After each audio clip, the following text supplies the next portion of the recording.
What if the greatest gardens bloom from seeds you never knew were planted?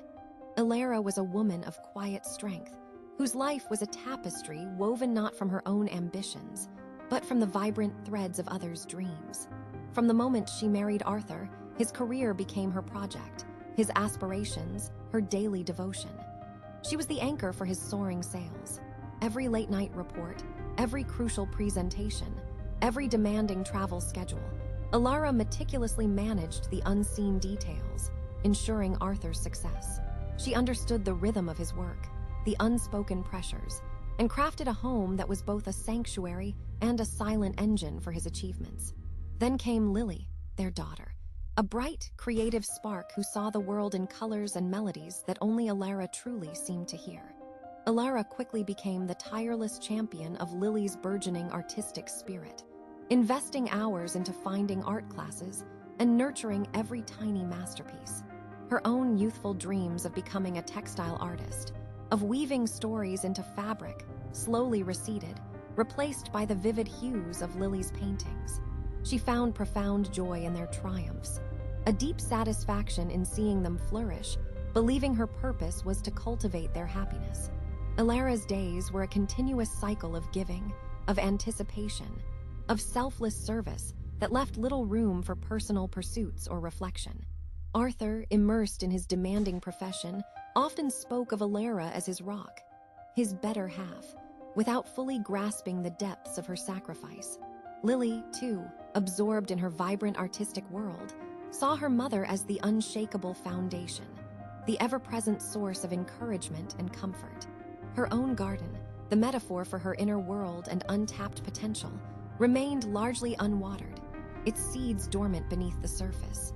She would sometimes glimpse old sketchbooks, filled with intricate patterns and vibrant fabric designs, tucked away in a dusty drawer.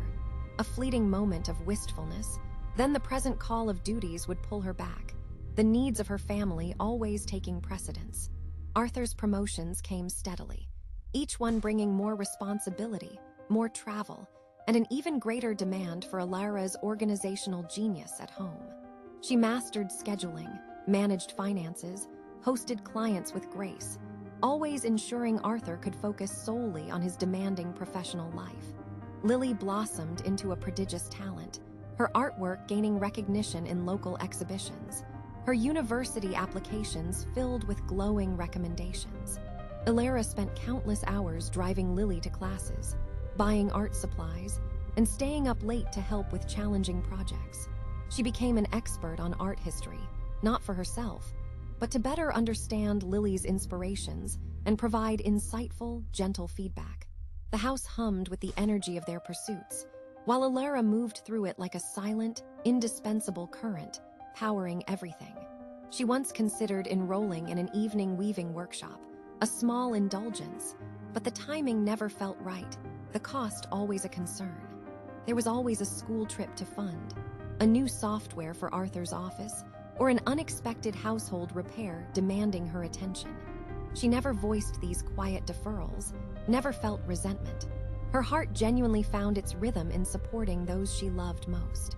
Years passed, marked by achievements, celebrations, and the steady hum of a family moving forward, propelled by Elara's invisible hand. She kept a small box under her bed, filled with fabric swatches, spools of colored thread, and half-finished embroidery projects from long ago. Sometimes, late at night, when the house was silent, she would pull out a swatch, feeling the texture, imagining the patterns she might have made. But the demands of tomorrow always loomed large, pulling her back from the quiet world of her own creative desires. Arthur reached the pinnacle of his career, celebrated for his leadership and vision. Lily was now a successful artist, her work exhibited widely. They were both vibrant, accomplished individuals, standing tall on the foundation Elara had so carefully, so selflessly, constructed for them. Yet, in their rightful pride, they rarely paused to consider the silent architect of their success, the one whose dreams had paved their paths.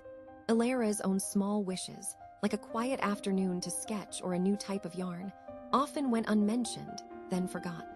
She found a quiet satisfaction in her daily routines, in the order and peace she brought to their lives, never seeking grand gestures of gratitude. But there were moments, fleeting and private, when a pang of something unfulfilled would stir within her, a whisper of what might have been. She once saw a gallery exhibit of contemporary textile art, pieces that resonated deeply with her unspoken aesthetic, igniting an old fire. For a moment, she imagined her own hands at a loom, creating something bold and beautiful, something solely hers. A call from Arthur, reminding her of an important dinner, pulled her back to her reality, the gallery's magic dissolving. She never spoke of her own yearnings, believing it would be selfish to divert attention from their blooming successes. Her strength was in her silence, her wisdom in her quiet observation, her love in her tireless, unseen efforts. She often felt like the soil beneath their roots, essential for their growth, but rarely acknowledged for her quiet, constant presence. Her hands, once destined for delicate threads and patterns, now deftly managed household affairs, groceries, and travel itineraries. Arthur and Lily were too caught up in their own orbits, celebrating their personal victories, to notice the quiet erosion of her own inner landscape. Sometimes, Arthur would offer a well-meaning, but superficial compliment like, "You keep this house running perfectly, my dear." Lily would hug her mother tightly, saying, "Thanks for always believing in me, Mom," truly grateful, but unaware of the cost. Elara would simply smile, a tired but genuine smile, absorbing their love, knowing her contributions were understood in their own way. Her lowest point wasn't a dramatic collapse, but a quiet evening spent alone, sorting through old papers, finding an award from her art school days. It was a forgotten honor for a vibrant textile design, a glimpse into the artist she almost became, the path untaken. She held it, feeling the weight of years, the layers of decisions that had led her here, to this quiet, overshadowed existence. No one had asked her to abandon her dreams. She had simply done so, believing it was the necessary, loving choice for her family. She placed the award back in the box, a silent closing of a chapter, accepting her role as the behind-the-scenes nurturer.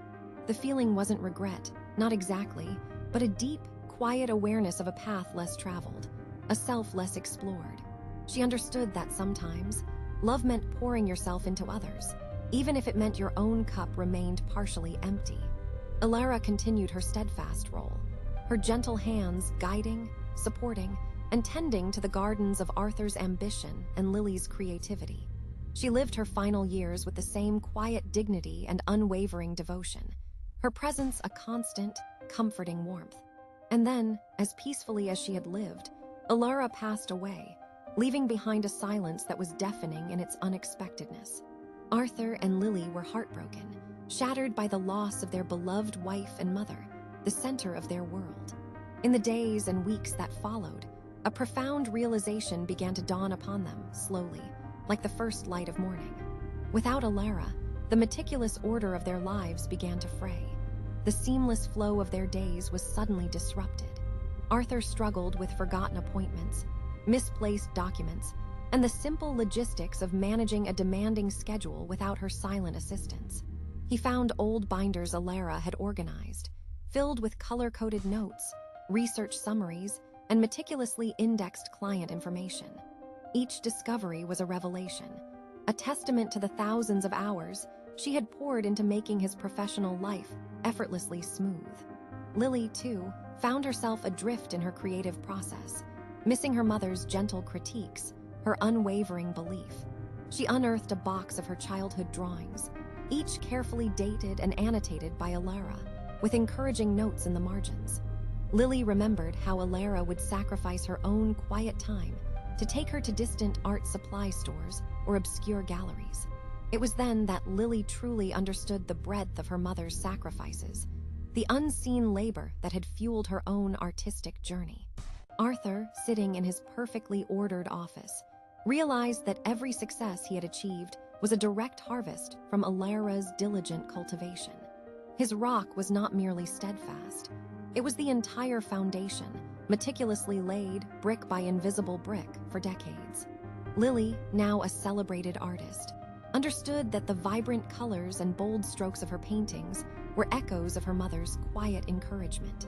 They had grown from the seeds she had planted, nurtured by her love, her time, her unspoken dreams, now blossoming in their own lives. Her garden had not been barren. It had simply manifested in the flourishing landscapes of everyone she touched. Arthur initiated a foundation in Elara's name, supporting young professionals in their early careers, inspired by her foundational support. Lily established an art scholarship for aspiring textile artists, fulfilling, in a way, the creative path her mother had silently deferred. They often spoke of Elara now, not just as wife or mother, but as the quiet force, the architect of their very beings. They realized that while she never watered her own garden, she had, in fact, cultivated the most magnificent one of all. Her legacy wasn't in what she built for herself, but in the enduring strength and beauty she fostered in others. Sometimes, the most profound impacts are woven into the fabric of daily life, unnoticed until the weaver is gone. Her life proved that true greatness isn't always measured by personal accolades, but by the flourishing of those we uplift. The greatest gardens are often grown in the silent spaces